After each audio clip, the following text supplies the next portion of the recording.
Bueno, continuando con nuestro tema de clase, entonces pues el día de hoy vamos a estudiar lo que sería el acoplamiento de impedancias, ¿cierto? Y el acoplamiento de impedancias nos hace arrancar pues con una pregunta que ya hemos respondido en en el pasado, pero pues que me gustaría fortalecer el día de hoy, ¿no? Entonces la pregunta es, ¿cuándo se da la máxima transferencia de potencia? Sí, esa es la pregunta, digamos, base de este tema del acople. ¿Cuándo es que se da? Para ello, pues entonces nosotros podemos hacer un flashback, ¿no? Entonces vamos a irnos un par de videos hacia atrás, un par de clases hacia atrás, como lo quieran ver, a ese conjunto que teníamos, generador, y línea de transmisión y carga, ¿cierto? Decíamos que en el caso característico en el cual yo tenía que mi carga, Z sub 0, era de valor idéntico a la impedancia característica de la línea, que podía ser ese mismo valor Z sub 0, entonces teníamos lo que se llamaba la máxima transferencia de potencia. ¿Qué teníamos? Que la potencia que absorbía esa carga era una potencia real pura, era un número real puro. Eso quiere decir que la potencia estaba dada en un valor numérico constante en milivatios y que también pues teníamos que la potencia digamos reactiva, que era la parte imaginaria, que está medida en voltiamperes, pues era igual a cero también. ¿Sí? Era un número real puro, simplemente era una parte real. Eh, Decíamos también que en ese caso pues teníamos la máxima potencia absorbida por la carga, ¿sí? La máxima potencia real. Habíamos hecho algún tipo de ejemplo, un ejemplo pues diferente donde pues incluíamos un poco de desacoplo en esa carga y nos dábamos cuenta de que cuando teníamos un valor distinto a z sub 0, la potencia real bajaba, ¿sí? Entonces teníamos una potencia, por ejemplo, para ese caso que vimos, de unos 8 milivatios reales y pues cuando veíamos la potencia imaginaria, entonces ya aparecían unos 5 milivoltiamperes reactivos por ahí, ¿no? Pero nuevamente era una potencia que en este caso ya no era puramente, no era real, ¿no? No era un número real puro, era un número complejo, tenía parte real y tenía parte imaginaria. ¿Listo? Si eso sucede, pues recordemos que, por ejemplo, había una propiedad muy importante, muy interesante en este caso también, y es que esa impedancia característica de la línea que es idéntica a la impedancia de carga era, digamos, la impedancia equivalente que yo podía ver desde la entrada, ¿no? Si yo quería reemplazar la línea y su carga por una cajita de impedancia en la entrada, pues me bastaba con una sola que tuviese valor Z sub 0. Digamos que alguna otra manera de interpretarla sería como que no hay línea de transmisión, simplemente tendríamos la carga pegada al generador. ¿Sí?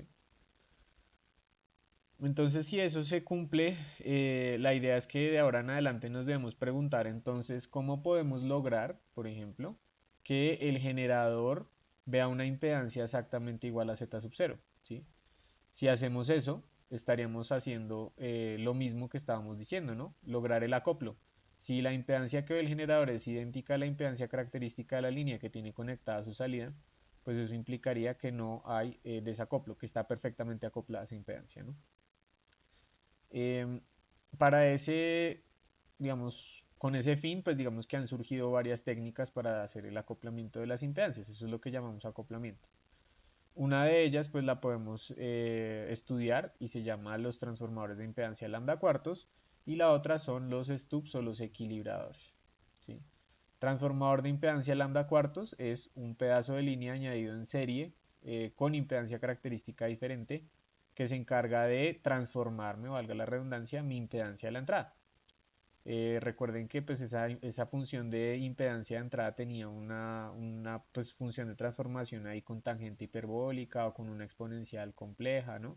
Entonces uno podría simplemente estudiar esa fórmula o hacerle unas manipulaciones a esa fórmula y lograr a la entrada una impedancia deseada cualquiera.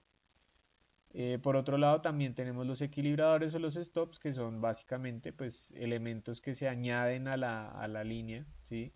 En serie, en paralelo, o bueno, se añaden sobre la línea en serie o en paralelo para lograr, pues básicamente que se presente ese efecto de eh, acoplo de impedancia, ¿no? De quitar ese elemento de desacoplo.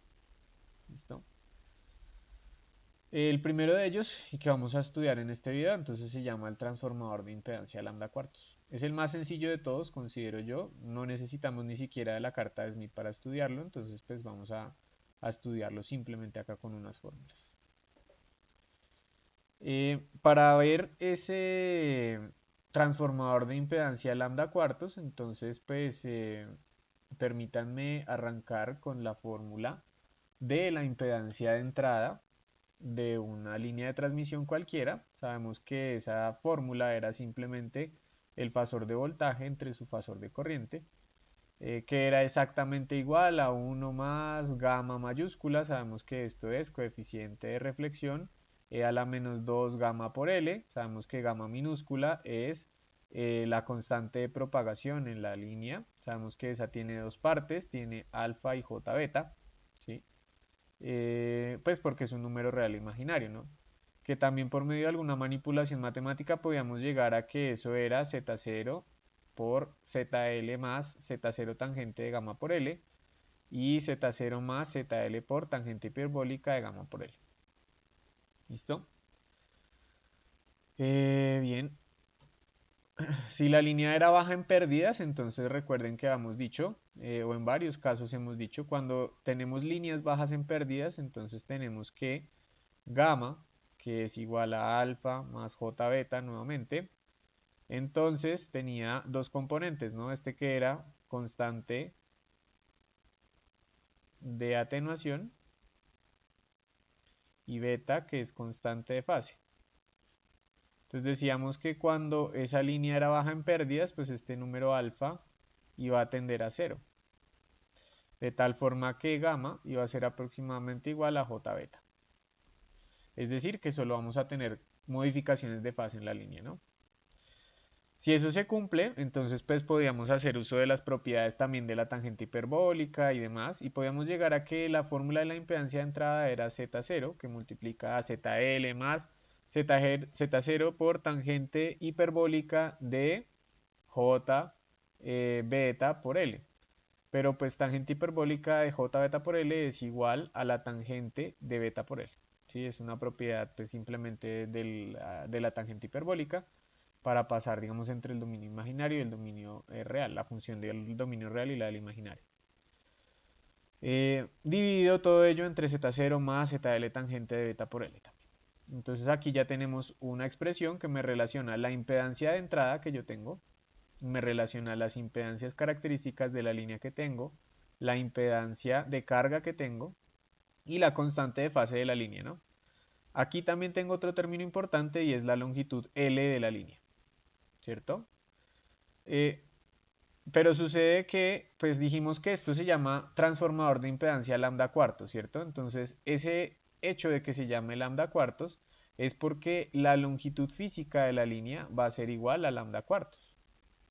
A lambda sub L cuartos, a lambda en la línea cuartos. ¿Listo? Significa que voy a poner una longitud que va a variar dependiendo de la frecuencia en la que yo trabaje, ¿no? Eso va a ser, digamos que un primer punto importante.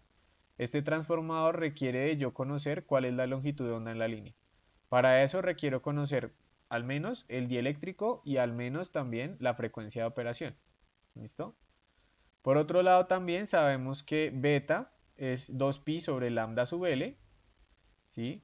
Y por lo tanto, pues si yo hago la manipulación de esas ecuaciones, pues lo que voy a encontrar es que aquí donde tenía tangente de beta por L, pues puedo poner tangente de 2pi dividido entre lambda por L, la longitud física, lambda cuartos, ¿sí? Lo mismo en la tangente de abajo, y eso nos va a quedar entonces que la impedancia de entrada va a ser Z0 multiplicado por ZL más Z0 tangente de pi medios dividido entre Z0 más ZL tangente de pi medios.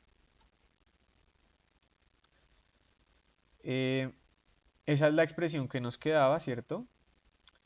Pero pues me permito recordarles que cuando tengo la función tangente de x, ¿cierto?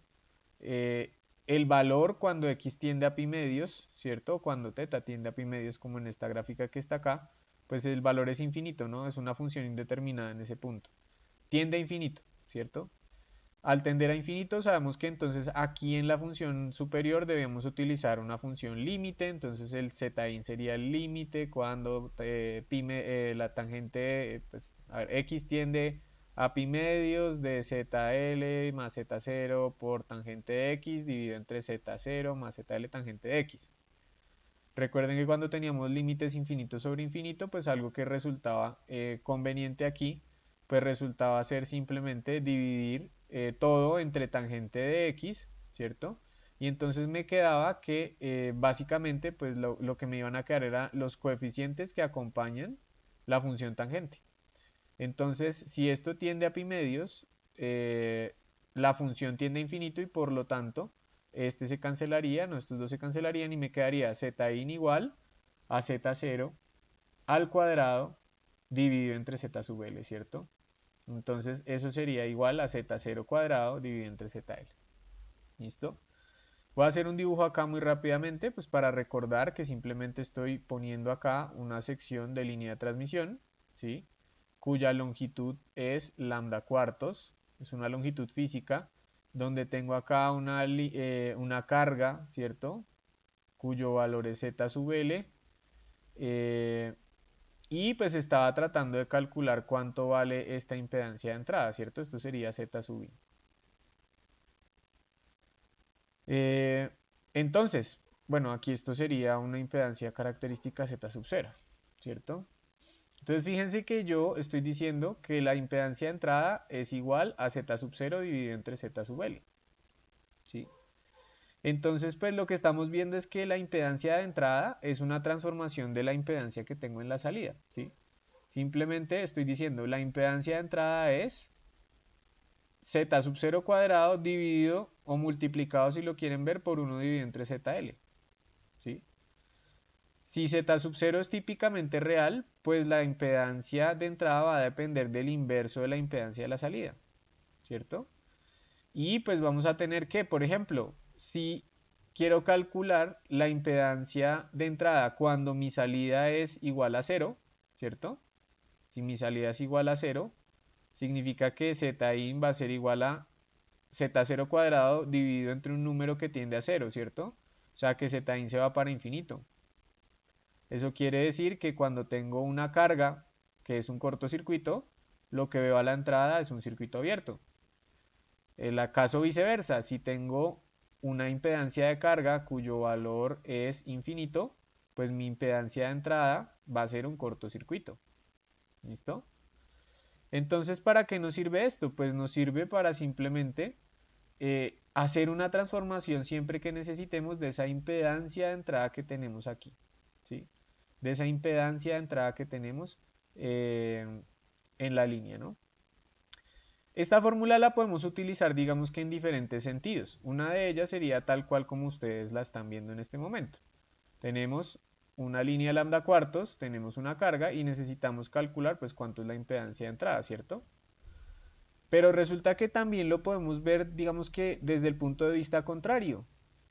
¿Qué pasa si yo, por ejemplo, tengo, perdón, voy a hacer el dibujo aquí abajo. Vamos a tener, supongamos, una línea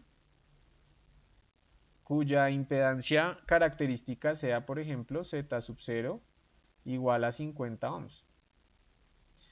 Que yo tuviese conectada a ella, aquí voy a hacer unas líneas punteadas, una carga cuyo valor fuese, por ejemplo, igual a 80. Dijimos que convenía entonces, de alguna u otra forma, transformar esta impedancia para que todo lo que viese desde la entrada del generador, o sea, desde este punto, desde aquí, yo deseo que esta impedancia de entrada sea 50. ¿Listo?